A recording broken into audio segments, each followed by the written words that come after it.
শুভেন্দু অধিকারী সিঙ্গুরের জনসভা থেকে ঠিক কি বলেছেন শোনাবো।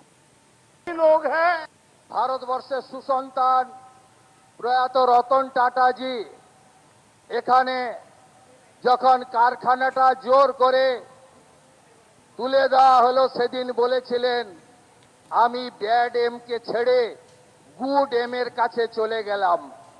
সেই দিন গুজরাটের মুখ্যমন্ত্রী ছিলেন আজকের আমাদের লোকপ্রিয় প্রধানমন্ত্রী।